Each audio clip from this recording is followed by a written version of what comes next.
I am Nikos Balboa. I'm an Italian living in France and I've been living here for more than 20 years. I have a teen daughter and I'm a trans man and I'm a mom. I'm a tattoo artist and I do graphic novels in Italy and in France. And in this podcast, I want to talk about the creative process as a way for self observation. Welcome to Balboa Park. Good morning and welcome to episode 9. I'm so happy to have still the will of going. First thing first, it comes a little bit late because I was very busy last week. I went in Paris for a tattoo guest spot and I will talk about it very soon. And then when I came home, house was always full with my partner, with my daughter. I went at the shop drawing and so it was very difficult to isolate and record the podcast. And also like because I guess that I have a very big shame and imposter syndrome about around this podcast. We talk about this in the last episode.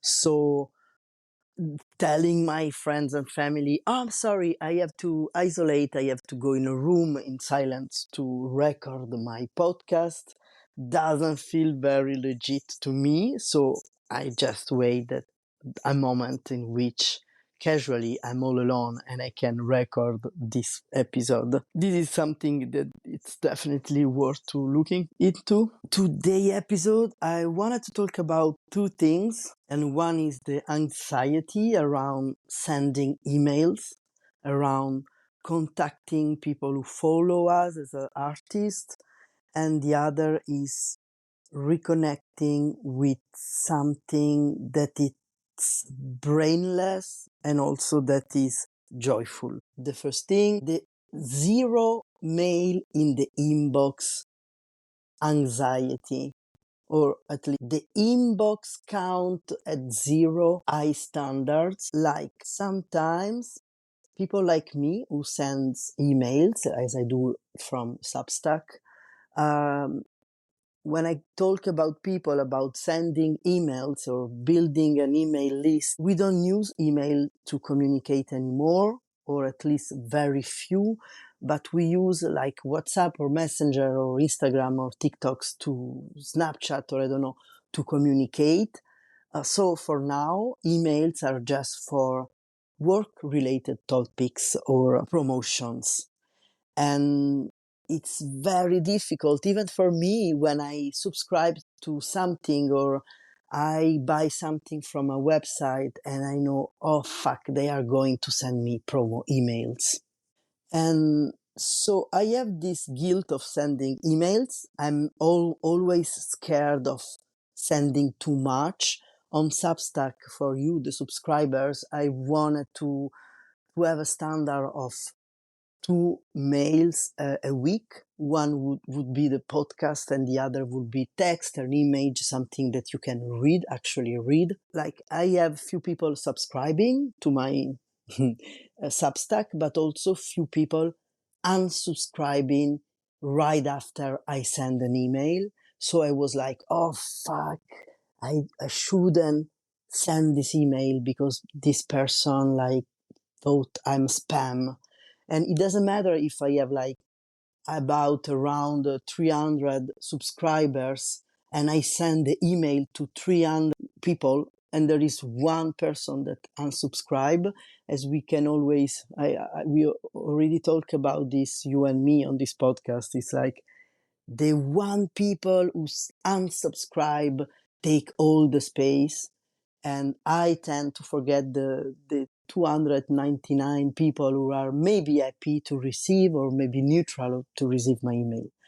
So I was thinking about this anxiety of feeling guilt for sending email, but I'm also on the other side of the line, like feeling anxiety when I know that my email it's in on some website, or maybe I sign a petition or on change.org or I don't know.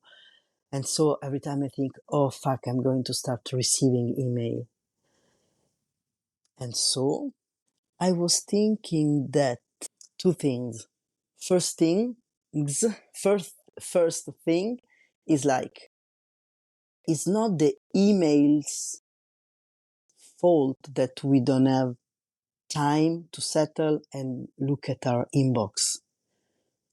Of course, there is life, family, work. This is okay. I'm not talking about this, but I'm talking like social media and communication, how that they impact our way of approaching the inbox. So I was thinking, first thing first, we don't have a lot of time because we zone out on our telephone. Me, I do this. Like I pick up my telephone to send an email or to send a text message, and then I have an Instagram notification, and then I open Instagram, or I open it because I wanted to look at the profile.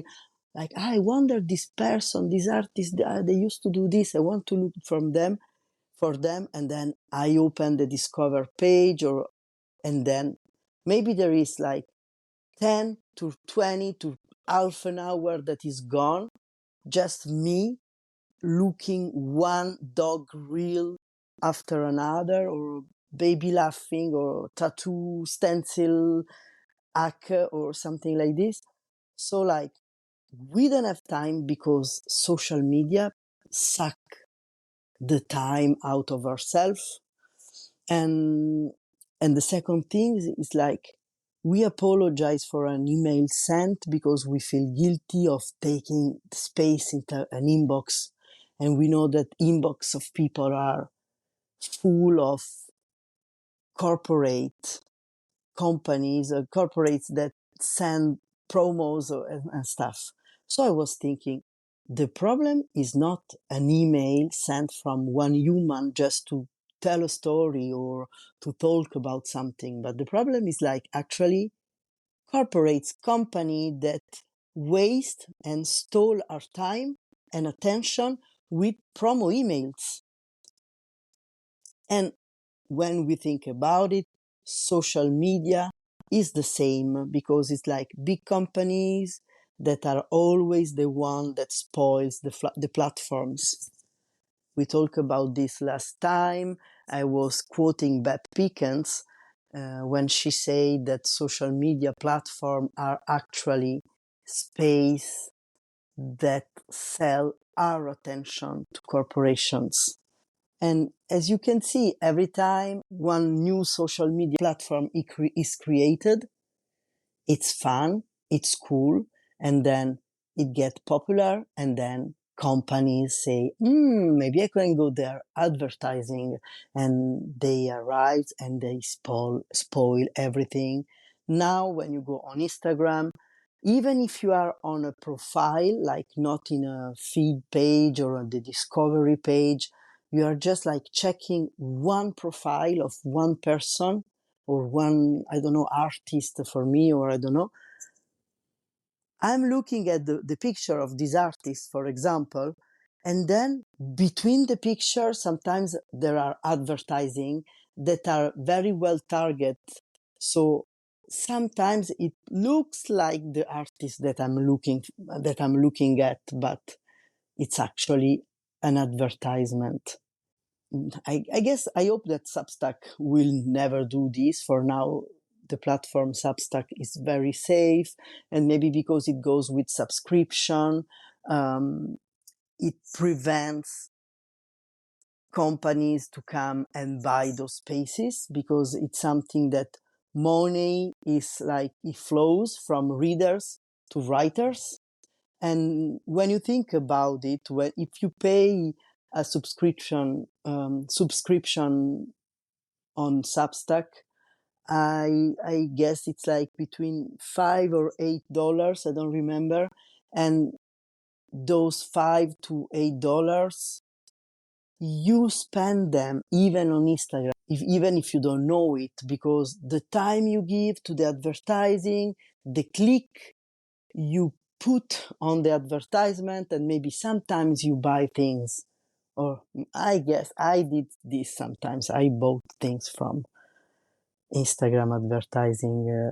last year I got those fake advertisements about some fashion things that look so cool, and the website looked so legit, and I bought something that it was actually a very horrible fake version. I was so pissed. Anyway, I guess that the problem of the inbox anxiety and the problem of social media sucking the time out of our life, or all those things, it's actually the companies. So what we can do is slow down and tell ourselves, this is what I do. I tell myself, it's okay if I can't manage to have a zero count in my inbox. I can't be on the top of the line every time and check the email I receive, and then I don't know, delete them or admin them, because it takes a lot of time, and it's okay if you can't do it. What you can do, what I do is like, often I receive like promo emails, and I'm like, oh, one again, this one again, this one. And sometimes the email I receive that it's more like disturbing, I go like, okay, maybe what I can do is like, I search for the name of the companies, and then I highlight all those same company. I pick the last one email that this company sent, and I use it to unsubscribe. And then I come back to this list of so many emails of the same company, and I select them all at the same time, and then I delete them. And so I do this when I feel it, and there is no obligation, but also I actively choose to make the difference of how do I feel when I receive promo emails, or how do I feel when I receive, for example, a Substack recap of all the account I follow on Substack. Sometimes I receive this email from Substack that says, hey, all those people you follow just sent all those email. And Substack, you can choose, you can receive those email in your inbox, but also if you miss them, you can also go to the profile of this person of Substack, and the emails will be like a sort of blog. And I must recognize that also sometimes I feel this anxiety, this performance anxiety, even when I receive a Substack recap. And I'm like, oh, I have so many mails from Substack. I'm running behind on reading my email. And then I say to myself, easy, because the Substack page is like actually very well done, and you will never miss the people you follow, because you can only maybe can wait and then choose to go there with a cup of coffee on a Sunday morning when you have time to read, and you can read, and all those emails, they will never be like lost. Even if I say all this, I couldn't manage to send an email this week, because I was like, okay, I want to send an email to send some updates, but actually I want to take the time to do it, because I don't want to spam my subscribers. So maybe let me know, what do you think about all this? Do you feel spammed when I write you? Do you feel guilt when you write emails? Uh, how is it going communication wise for you? The second thing I want to talk about is actually related by the fact that I didn't have time this week, because this past week I was in Paris, and I was at my friend's house, my friend Angela Di Paolo, who's a photographer, an Italian photographer who lives in Paris, and I know her since 2011. Every time I go in Paris, I go to see my friend Angela, and I stay at her place. And during the day, I go to tattoo in a very cool tattoo shop, which is called Mystery Tattoo Club. So I didn't have the time to record my podcast because I was tattooing at this shop. And what I wanted to talk about this in this podcast was how it felt to be back in a tattoo shop, which is very tattoo, which is very like, all the people are like very passionate about tattoo, and it's in a very cool neighborhood in Paris. So I've spent a lot of time this week with my colleagues, with people who was tattooing, and also people who got tattooed, and it felt very good because in La Rochelle I tattoo in this shop, in which it's my shop, and I tattoo with other colleagues, but my colleagues are people. One is Trognette, who's my apprentice since from 1 year and a half ago, but now they tattoo. They're not apprentice anymore, but anyway, people.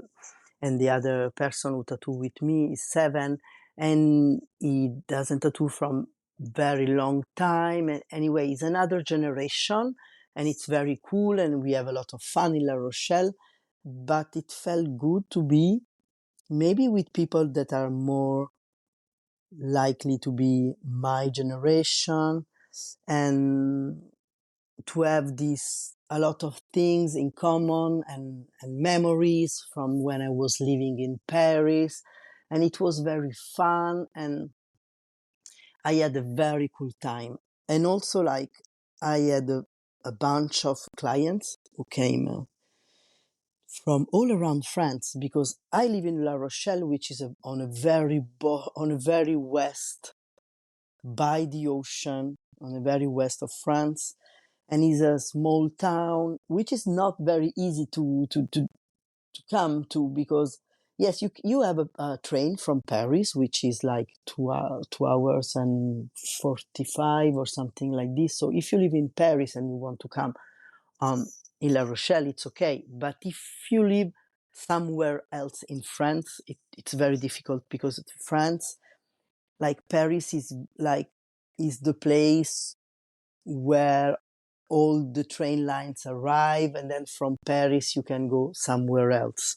So this week I tattooed people who came from the very south of France, people who come from the very far east, and from the north, and it was very fun because they find more easy to come to Paris than to La Rochelle, because it made their travel shorter. But in some way they commit to come to get tattooed, because some of them like woke up at 3 or 4 in the morning to take a train, an early train, to be at 10 at the tattoo shop to get tattooed. And so those people who engaged time, but also money in the form of traveling, but also money in the form of paying their tattoo, and they were very respectful, very engaged with what I do, and we spent a very nice time. And also the few persons who were from Paris, they brought like snacks, like candies or things to share. It it was a very, very, very cool week, work wise, human wise, and it feels very good. And so I was like, I want to talk about this in the podcast. How it feels good to feel good in the art practice.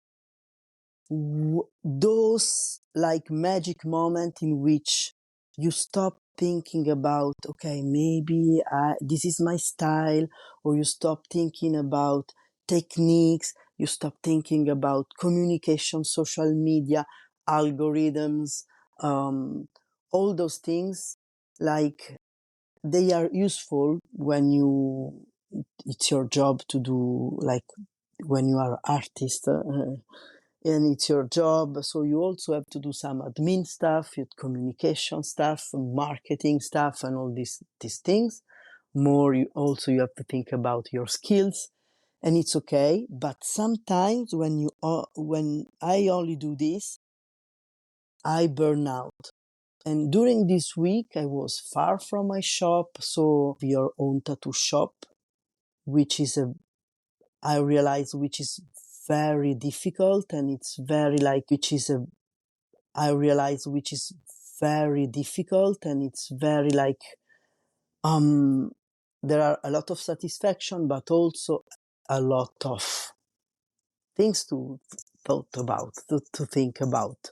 So this week I was like, as I was in my young age, I was working for somebody else in their shop. So I didn't have to think if is there enough coffee for the customers? Is there enough paper towel? Okay, we need to clean mm, the floor, mop the floor, and close. I just arrived.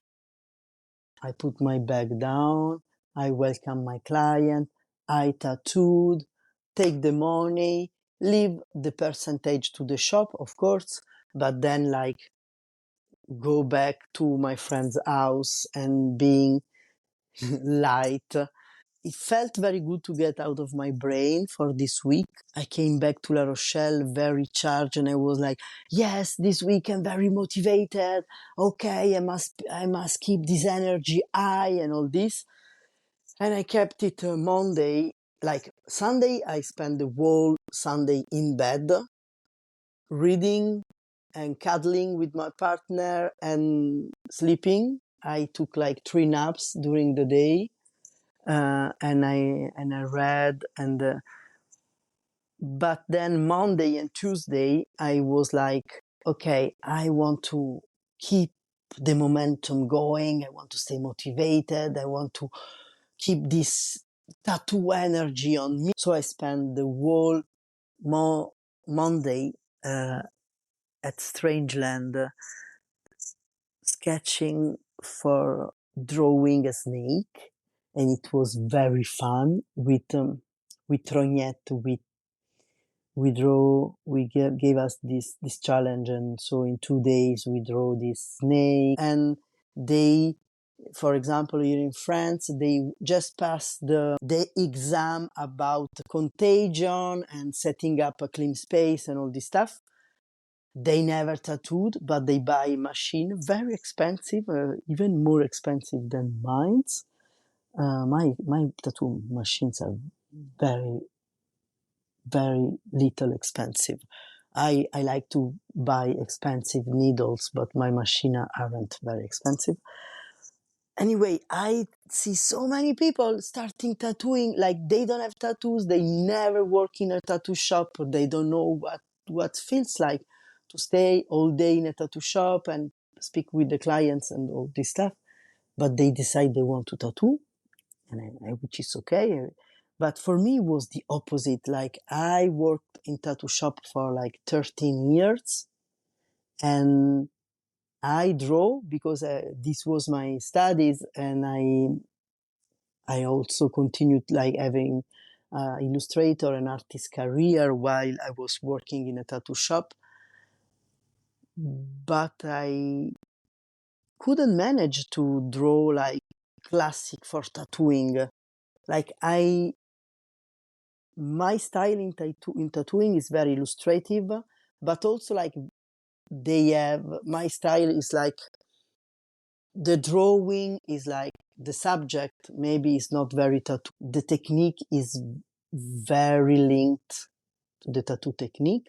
But anyway, it took me so much time. And I was telling about this because in some way, since it took me so much time, when I decided that I wanted to do it for real, I started drawing my drawings that are there to make them tattooable. But I never have to have those style exercise in which, okay, today you're going to draw a dragon, tomorrow you're going to draw a tiger or something like this. I love to tattoo mermaids and poppies, and I made my own drawing style adapted to the tattoo style, but I'm very free in the choice of what I draw. So Monday I wanted to try myself, and I spent these 2 days with Rognette and we drew a snake, and it was very fun, but it was also very humbling. And so I guess that it's fun because when I think about myself, what I would like to do is like being an artist, full-time artist, just painting and galleries and museum. But the only place where I feel good since I'm 20 and I'm 44 is the tattoo shops. Even if like back in the day, I don't know if I can say this, but back in the day, tattoo shop weren't very safe for people assigned female at birth. Sometimes it was a little bit of rudeness and sexism, but all, also there were places in which when you were with nice people, with safe people, there were places which were very professional but also very fun. And so it felt good to reconnect with this, to stop looking further to what I would like to have, but coming back to what I have and what nourish me, what feels good.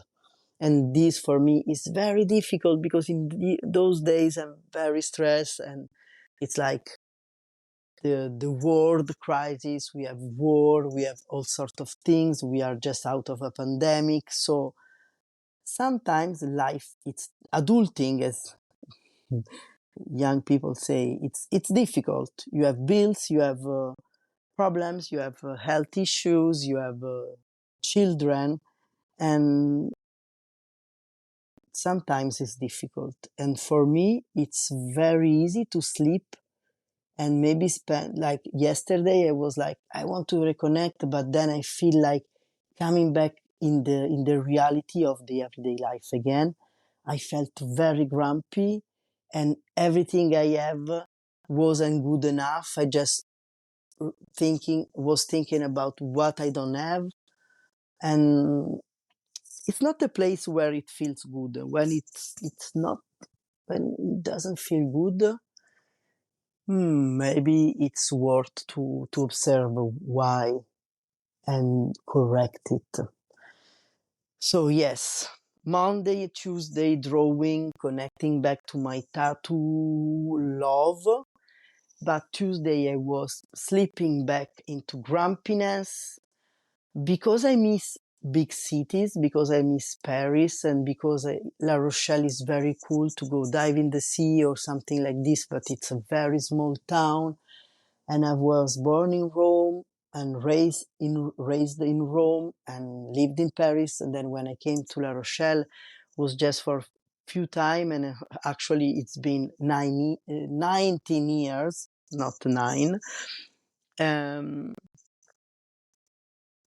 so I'm still judging the fact of living in a small town, even if I do everything I can do to make my life easier, building a queer community and having my tattoo shop and making sure that I can live thanks to my artistic skills. Everything is very good, but I realize that it costs me a lot of mental fatigue, mental energy. But maybe this is a subject for another moment.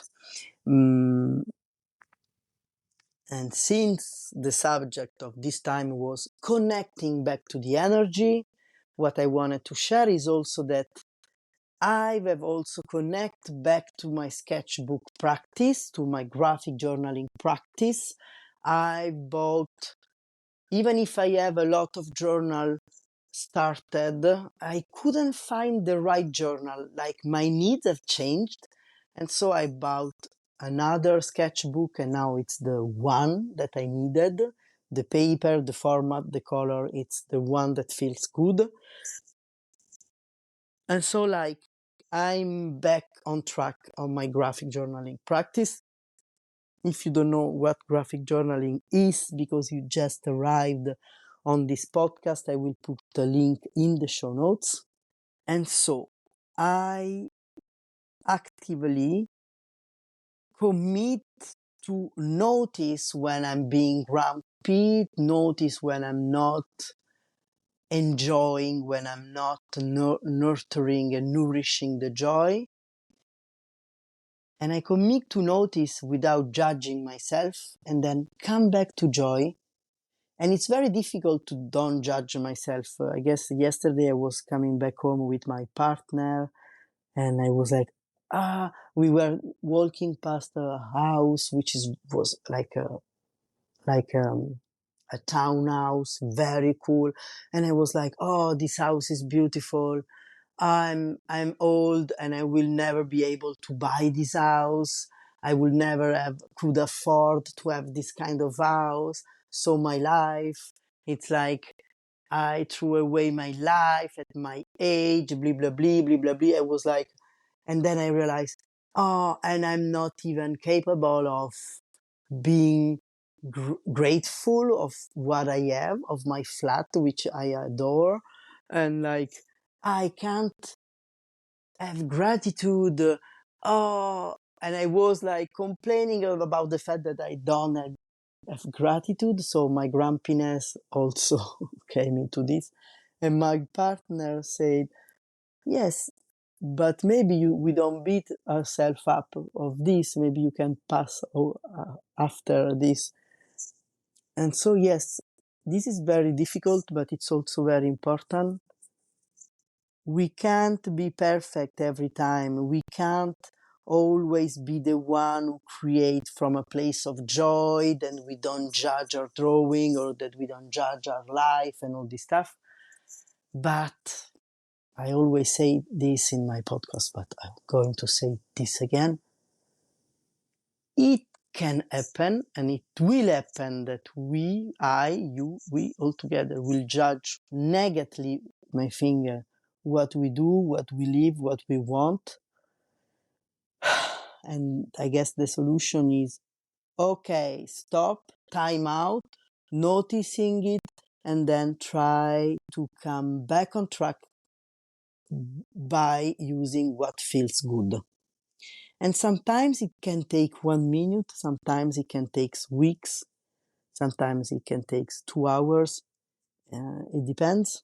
But I guess it's important at least to notice that we are complaining, that we are judging, that we are on a side of ourselves. It's like we are observing and judging and at your age you should be in this place in your career, you should have been able to afford a townhouse, or I don't know, I don't even have a car, for example.